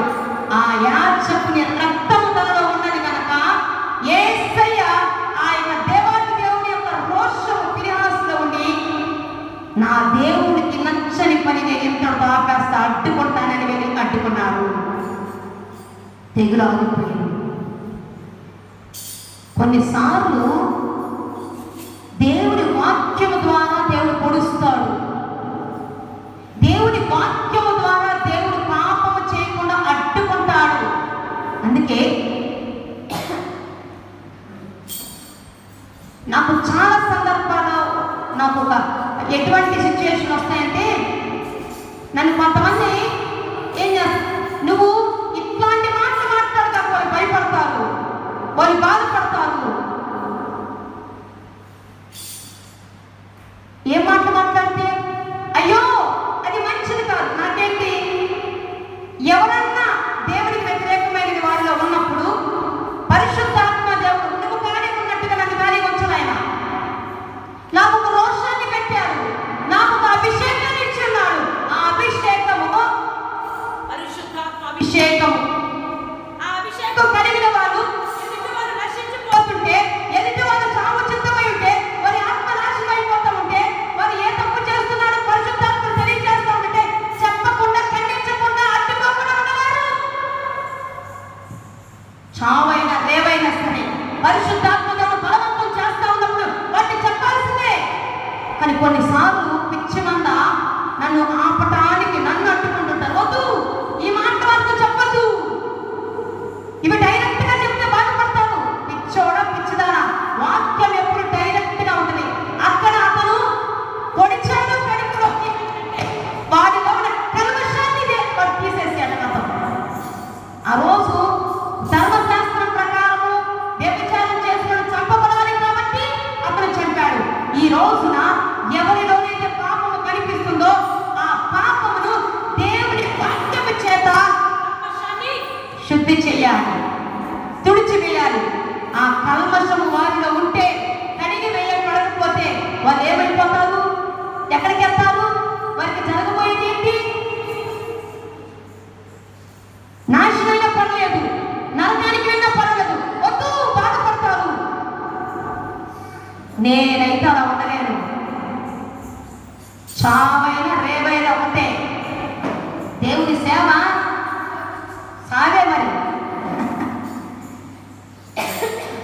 ఏ బాధ్యత అప్పగించాడో, ఎవరు ఏమి చూపిస్తున్నాడో నేను చెప్పకపోతే, మాట్లాడకపోతే దాని వెనక ఉన్నది దేవుడు చూపిస్తున్నాడు. చెప్పకపోతే అది మాత్రమే జరుగుతుంది. అక్కడ ఇద్దరు పాపం చేస్తున్నారు, దానిని బట్టి దేవుడు చంపేస్తుంది. ఫినెహాసు ఏమనుకున్నాడు కదా, ఎవ్వరు ఏమనుకుంటే ఏమైంది, నేను వెళ్ళి నా దేవుడి పక్షంగా నిలబడి చేసేస్తానని పొడి చేశాడు. ఈ రోజున నేను ఈ వాక్యముతో కొందరిని పొడుస్తున్నట్టుగా ఉంది కదా. హల్లెలూయా. దేవుడి వాక్యముతో పొడుస్తున్నట్టుగా. ఇది ఏ ఖడ్గము? రెండంచుల ఖడ్గము. బోధిస్తున్న నన్ను కట్ చేస్తుంది, అవసరమైతే కల్మషాన్ని కడిగేస్తుంది, వింటున్న నీలో ఉన్న కల్మషాన్ని కూడా కడిగేస్తుంది. అది ఉంటే చేస్తాము కనుక దాన్ని శుద్ధి చేస్తుంది దేవుడి వాక్యము. గద్దింపు ద్వారా, డైరెక్ట్ గా మాట్లాడుట ద్వారా. కొన్నిసార్లు డైరెక్ట్ గా మాట్లాడకపోతే కొంతమందికి అర్థం కాదు, నశించిపోతారు. మాట్లాడాలి. నాకు చరచర మండిపోయేది ఆ విషయమే. ఏ విషయం తొందర కోపరాదు. నాకు తెలిసి ఒక వ్యక్తి పాడైపోతాడు, జరగబోతుందని అనుకున్నప్పుడు నేను ప్రయత్నం చేయని మిగతా వాళ్ళు చేస్తాము, అమ్మ బాధపడతారు పాపం మనం. కానీ ఆ ప్రయత్నం ఏదో నేను చేస్తూ ఉన్నప్పుడు చాలా సార్లు నన్ను అడ్డుకోవటానికి అడ్డుబండలాగా అనేక మంది తయారయ్యేవాళ్ళు. కొన్నిసార్లు అడ్డుబండల నుంచి కూడా ఆగిపోయారు. ఈ రోజున ఆ అడ్డులు కూడా తెలుసుకొని నేను కొందరితో మాట్లాడబట్టి చావకుండా బ్రతికున్న వాళ్ళు చాలా మంది ఉన్నారు. ఈ రోజున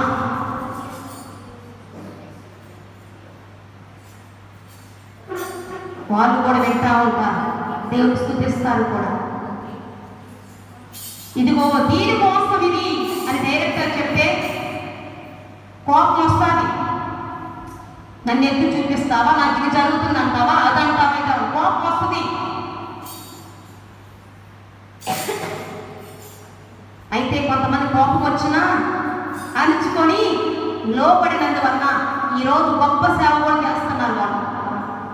వాళ్ళే అనేకులను దక్కించే స్థాయికి. నేను కూడా ఆ రోజు ఆగిపోయి ఉంటే, తిట్టుకుంటున్నారు వెనుక నాకెందుకు, అట్టుకుంటున్నారు వెనుక నాకెందుకు అంటే చాలా మంది ఆత్మలు అట్లాగే ఆగిపోయాయి. నాకెందుకులే అనుకుంటే. ఫినెహాసు ఎందుకు ఆ పని చేయగలిగాడు? తనకేం పని అందరికీ లేదు, తనకెందుకు? దేవుని విషయం అందు ఆయనకి ఆసక్తి. ఆసక్తి అంటే ఇంకో పదవి ఏం చెప్పాను? దేవుని రోషము ఎవరిలో ఉంటుందో వారు నిలకడ ఉండలేరు. ఎదుట ఉన్న వారు తప్పుని ఖండించకుండా ఉండలేరు, గట్టిగా మాట్లాడకుండా ఉండలేరు. తిట్టించుకోనైనా ఆ మాటలు పలికిస్తూ ఉంటాడు. ఏదో ఒక రోజున ఆ దీవెన అర్థమైపోతుంది, వాళ్ళే సాగిలి పడతా ఉంటారు.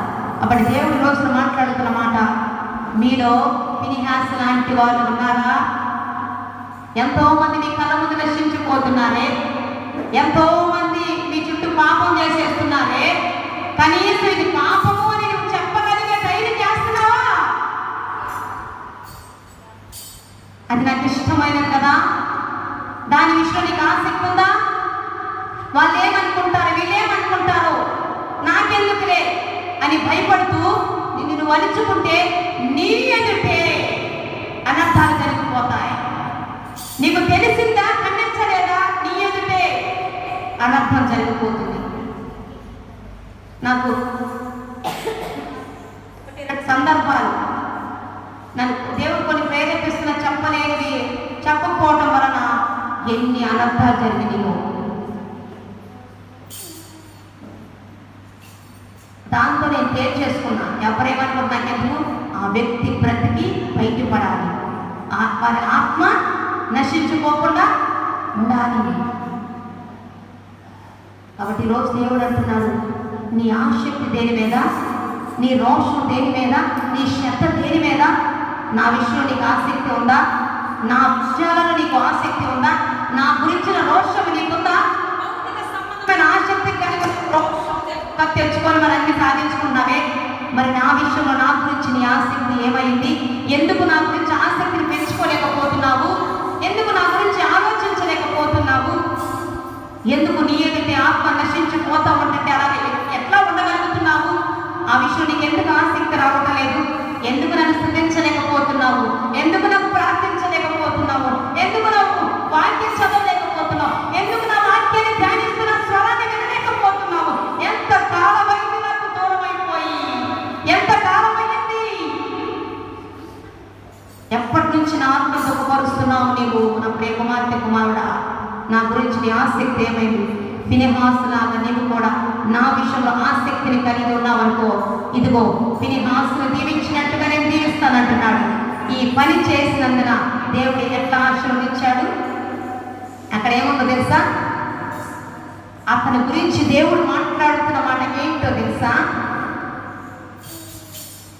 వారి మధ్యను నేను ఓర్వలేని దానిని తాను ఓర్వలేకపోవటం వలన ఇశ్రాయేలు మీద నుండి నా కోపము మళ్ళించాను. ఫినెహాసు ఏం పని చేశాడు? దేవుడు పాపాన్ని ఓర్వలేడు కదా, సహించలేడు కదా. ఆయన ఓర్వలేనిది ఫినెహాసు కూడా ఓర్వలేకపోయాడు. మిగతా వాళ్ళందరూ ఓర్చుకుంటున్నారు, చేయనీలే, జరిగేది జరగలేదే అని. కానీ ఫినెహాసు అట్లాంటోడు కాదు కదా. ఓర్వలేకపోయాడు, పాపాన్ని చూడలేకపోయాడు, తెగులు ఇంకా ఎంతమంది చంపేసిందోనని ఓర్వలేకపోయాడు, సహించలేకపోయాడు. అనంతరం తాను ధైర్యం తెచ్చుకున్నాడు, వెళ్ళి తెగులును అణిచేటువంటి ప్రాయశ్చిత్తం చేసేశాడు. ఇశ్రాయేలు అందరి విషయంలో ప్రాయశ్చిత్తం చేయడానికి మనగాడ్లాగా నిలిచాడు. అది ఈ రోజున దేవుడు అట్లాంటి ఫినెహాసు లాంటి యాజకులను, దైవ సేవకులను లేవనెత్తబడటానికి దేవుడు ఇష్టపడతా ఉన్నాడు. నీవు ఒక ఫినెహాసు లాగా ఈ కాలంలో వాడబడాలని దేవుడు కోరుకుంటున్నాడు. నీవు ఇశ్రాయేలు అనబడేటువంటి ఈ కాలంలో నా ప్రజల కొరకు నీవు ప్రాయశ్చిత్తం చేయడానికి నా విషయంలో ఆసక్తి కలిగి లేవనెత్తబడాలి, నా సేవకురాలా అని దేవుడు రోజున పిలుపునిస్తా ఉన్నాడు. పిల్లరా, నేను ఓర్వలేని దానిని నా యాజకుడు ఓర్వలేకపోయాడు కాబట్టి నాకు ఇష్టమైన పని చేసినందుకు నేను ఎట్లా వదిలేస్తాను అని సమాధానకరమైన నిబంధన చేసేసాడంట వాళ్ళందరి ఎదుట. ఏమని? ఇక నుంచి నిన్ను, నీ సంతానాన్ని నిత్యము ఆశీర్వదిస్తానని నిబంధన చేశాడు. వాగ్దానం వేరు, నిబంధన వేరు.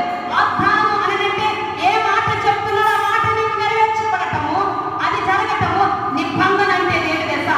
నీతో ఆగదు, నీ సంతానం తరతరాల వరకు ఆ దైవ దీవెన ఆగకుండా కొనసాగుతుంది. ఫినెహాసు తరతరాలకు దీవెనైపోయాడంట. అంతేకాదు, ఇంకొక సంఖ్యాకాండము పైన చూస్తే అందరికి అధిపతి అయ్యాడంట. యెహోవా అతనితో కూడా ఉన్నాడంట. దేవుని విషయమే ఆసక్తి కలిగి ఉన్న వాళ్ళు ఎవరుంటారు చెప్పండి? దయ్యం ఉంటుందా, దేవుడు ఉంటుందా? దేవుడి గురించి ఆసక్తి కలిగి ఉన్న వారికి దయ్యం ఉంటుందా, దేవుడు ఉంటాడు చెప్పండి? దేవుడే తోడుగా ఉంటాడు. మాటి మాటి వేరే వేరే అంటే దేవుడి పక్కన పెట్టేసే వాళ్ళని ఎవరు కాచుకొని కూర్చుంటాడు? వాడే కాచుకొని కూర్చుంటాడు. ఈ రోజున ఆలోచించాల్సిన సమయం ఇది. ఈ రోజు నేను ఇక్కడ తీసుకుని వచ్చి కూర్చోబెట్టి ఈ మాటలు మాట్లాడుతుంటే నీ హృదయానికి గాయమైనా పర్వాలేదు, ఇవి నేను గుచ్చుకుంటున్నా పర్వాలేదు, కానీ నీలో ఉన్న కల్మషాన్ని కడగటానికి, నీ మీదకి తెగులు రాకుండా ఆపడానికి, నీవు నశించుకోకుండా ఈ మాటలు నిన్ను సరి చేయడానికి, దేవుని యొక్క ఆసక్తిని కలిగి ఉండేలా చేయడానికని పరిశుద్ధాత్మ దేవుడు మాట్లాడుతుండగా ఆయన మాటలతో ప్రార్థన చేసుకుందామా? కొంతసేపు మోకరులుగా, దేవా ఇదిగో నా కుటుంబంలో ఎలా ఉండటానికి, నా ఎదుట కొంతమంది నాశనం అయిపోతున్నా నేను చూస్తా ఉన్నానంటే నాలో నీ రోషము లేదయ్యా, నీ గురించిన ఆసక్తి నాకు లేదయ్యా. ఇదిగో నా బిడ్డలు పాపం చేస్తూ నశించిపోతున్నారు, త్రాగుబోతులైపోతున్నారు, నా భర్త త్రాగుబోతైపోతున్నాడు, నా కుటుంబంలో ఎవరికి రక్షణ లేదు. ఇదిగో ఇదిగో ప్రభు, నా కళ్ళ ముందే నా కుటుంబం నశించిపోతుంటే అయ్యో అది పాపం అని తెలుసు కూడా ఖండించలేకపోతున్నాను. అయ్యో నన్ను క్షమించు ప్రభు, నేను బాధపడ్డాను. ఎక్కడ చెబితే బాధపడతారోనని నేను చెప్పలేకపోయానయ్యా. వారి నాశనానికి, వారి మీద పోస్తున్న దానికి, వారి ఇంకా పాపం చేయటానికి, వారి ఇంకా రక్షణ లేకుండా ఉండడానికి ప్రభువా నేనే కారకురాలను, నేనే కారకుడను. ప్రభువా నన్ను క్షమించు నాయన. నా కుటుంబాన్ని రక్షించు, నా భార్యను, నా భర్తను రక్షించయ్యా. నీ ఎడల నాకు ఆసక్తిని కలిగించు. నిజమే, అది చెయ్యాలి, అది కొనాలి, ఇది చెయ్యాలని తిరుగుతున్నాను, కానీ నా సమయం వృధా అయిపోతుందని నాకు తెలియటం లేదు నాయన. నా అంతము నాకు తెలియదు ప్రభువా. నీ ఎడల నేను ఎప్పుడు ఆసక్తి చూపలేకపోయాను. నీ కొరకు నేనేది ఖర్చు చేయలేకపోయాను. నీ కొరకు నేనేది కూడా త్యాగం చేయలేకపోతున్నా. అయ్యా నన్ను క్షమించయ్యా, నన్ను క్షమించయ్యా. నా లోనికి రా ప్రభువా. నాకు మారు మనస్సు దయచేయ్యా. అయ్యా నాకు సహాయం చేయని దేవుడు. ఓ ఓ అలావాషందారా, ఇది పశ్చాత్తాపపడాల్సినటువంటి సమయము, ఇది మారు మనసు పొందాల్సిన సమయము. ఇంకా సమయం ఎంత ఉన్నదో నీకు తెలియదు, నాకు తెలియదు, మనకి తెలియదు. మన పరిశుద్ధాత్మ దేవుడు ఫినెహాసుల మధ్యలో వచ్చి, అదిగో ఎవ్వరు ధైర్యం చేయకపోయినా, ఎవరు ఏమనుకున్నా, నేను చచ్చిపోయినా చచ్చిపోతానేమో కానీ నేను వెళ్ళి ఈ తెగులు ఇంకా కొంతమందిని చంపకుండా ఆ పాపాన్ని నేను ఖండిస్తాను, దాన్ని నేను పొడి చేస్తానని ధైర్యం చేసి వెళ్ళినందుకు అనేక మంది ఇశ్రాయేలు తెగులు నుంచి తప్పించబడ్డారు, పాపం నుంచి తప్పించబడ్డారు, నాశనం నుంచి తప్పించబడ్డారు. ప్రభా ఫినెహాసులాగా నన్ను లేవనెత్తవా. ఫినెహాసులాంటి రోషం శక్తి దయచేవ ప్రభువా. నన్ను క్షమించు, నన్ను క్షమించు, నన్ను క్షమించు తండ్రి అని ఈ రోజున మనం మొదలుపెడదాము. హల్లెలూయా. నువ్వు దేవుడి గురించి ఆసక్తి కలిగి ఉండటం ప్రారంభిస్తేనంట దేవుడు నీతో, నీ పిల్లలతో నిబంధన చేయబోతున్నాడు. సమాధానకరమైన నిబంధన. నీవు ఉన్నన్ని రోజులు సమాధానంగా ఉంటావు. నీ తదుపరి కూడా నీ సంతానము తరతరాల వరకు సమాధానంగా ఉండేటట్టుగా, దేవుడి కౌగిలిలో భద్రపరచబడేటట్టుగా దేవుడు చేయడానికి ఇష్టపడుతున్నాడు. నీతో నిబంధన చేయడానికి ఇష్టపడుతున్నాడు. నిన్ను ఒక అధిపతిగా చేయడానికి ఇష్టపడుతున్నాడు. నీకు అనేకులకు యాజకత్వం చేయడానికి పిలిచినాడు. నువ్వు దేవుడి సేవ చేయడం కొరకు పిలువబడ్డావు. దేవుడి కొరకు రోషం కలిగి ముందుకెళ్ళడానికి పిలువబడ్డావు. నీవే కట్లతో ఉంటే, నీవే ఉంటే, నీవే దేవుని ఆసక్తి కలిగి లేకపోతే ఇంకా అనేక మందిని ఏలాగున నీవు దేవుని దగ్గరికి తీసుకొని వస్తావు. పరిశుద్ధాత్మ దేవుడు దుఃఖపడుతున్న సమయము. ఇప్పుడైనా తట్టు చూడగా, నన్ను చేర్చుకోరా. ఇంకా ఆలస్యం ఎందుకు, ఇంకా నిర్లక్ష్యం ఎందుకు, ఇంకా నన్ను ఎందుకు బయట నిలబెడతారు? తలుపు తడుతున్నాను కదా, ఇంకా ఎందుకు తలుపు మూసుకొని ఉంటావు? నీ హృదయం అనే తలుపు నా కొరకు తెరవవా? నీ కొరకు నేను ఎదురు చూస్తావు. నాని ప్రేమిడ, నన్ను ఎందుకు దూరం పెడుతున్నావు? నాకెందుకు దూరం ఉంటున్నావు? మరి మిగతా విషయంలో ఎందుకు దగ్గర ఉంటున్నావు? నాకెందుకు దూరం ఉంటున్నావు? ఓ హల్లెలూయా. నేను నిన్ను ప్రేమిస్తున్నాను, నేను నిన్ను ప్రేమిస్తున్నాను. నేను నిన్ను, నీ కుటుంబాన్ని నిబంధన చేసి మరి తరతరాలకు దీవెనగా నిన్ను వాడుకోవాలని, దీవించాలని, అనేకులకు ఆశీర్వాదకరంగా ఉంచాలని ఉన్నతమైన ప్రణాళికలు నేను కలిగి ఉన్నాను. బిడ్డ, నా యందు ఆసక్తిని కనపరచవా. పరమ తండ్రిని స్తుతిస్తున్నాను. ఈరోజు మీరు మాతో మాట్లాడే ప్రతి మాటను బట్టి నేను స్తుతిస్తున్నాను. నిజమే ప్రభా, నాకెందుకులే, మాకెందుకులే అని అయ్యా మేము తండ్రి మా ఎదుట తండ్రి ఏమి జరుగుతున్నా పట్టినట్టు ఉంటున్నాం.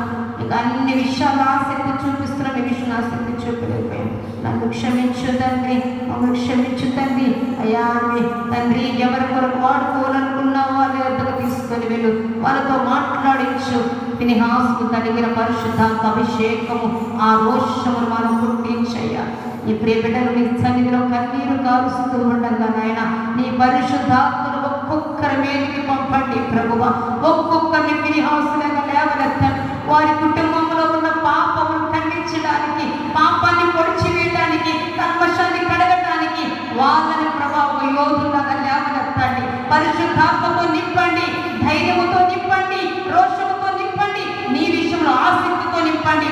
ఇదిగో కుటుంబాలుగా ఇదిగో నీ మందిరములో పరిచర్య చేయటానికి, నీ సేవలో పాల్గొనడానికి, దీవెనలకు అర్హులుగా ఉండటానికి లేవనెత్తండి. ప్రతి ఒక్కరిని కూడా ప్రభా నీ మందిర సేవలో వాడుకోండి ప్రభువా. ప్రతి ఒక్కరి కుటుంబాన్ని మీరు దీవించండి. ఏ అవసరతలో ఏనాదో సమస్యలతో తండ్రి ఎటువంటి ప్రభా తండ్రి కార్యాల కొరకు నీ సన్నిధికి వచ్చారు నా ప్రియ తండ్రి. అన్ని ఎరిగిన దేవుడవు, ఇక్కడికి వారిని విడిపించడానికి దిగి వచ్చారు అని మాట్లాడుతున్న దేవుడవు, ఎప్పుడెప్పుడు వస్తారా అని చూస్తున్న దేవుడవు. మరి దేని కొరకు వచ్చారు ప్రభా, వాటన్నిటి నుంచి యేసు నామములో విడుదల ప్రకటిస్తున్నాను. విడుదల కలుగునుగాక, విడుదల కలుగునుగాక, స్వస్థత కలుగునుగాక, నెమ్మది కలుగునుగాక, సమాధానం కలుగునుగాక, దేవుని విషయమైన ఆసక్తి కలుగునుగాక, పరిశుద్ధాత్మ చేత నింపబడునుగాక.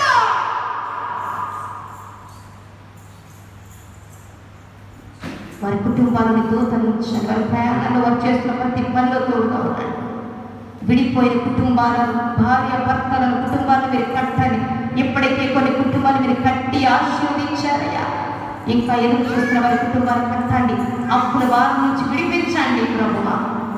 ఏ అనారోగ్య సమస్యతో బాధపడుతున్నారో వాటన్నిటి నుంచి ఇప్పుడే నీ గాయపడిన హస్తము చాపబడును కాక, నీ వాక్యము వారి దర్శించుచున్నదా. ఇప్పుడే వారిలో బయట బయటికి ఇస్తున్నాము.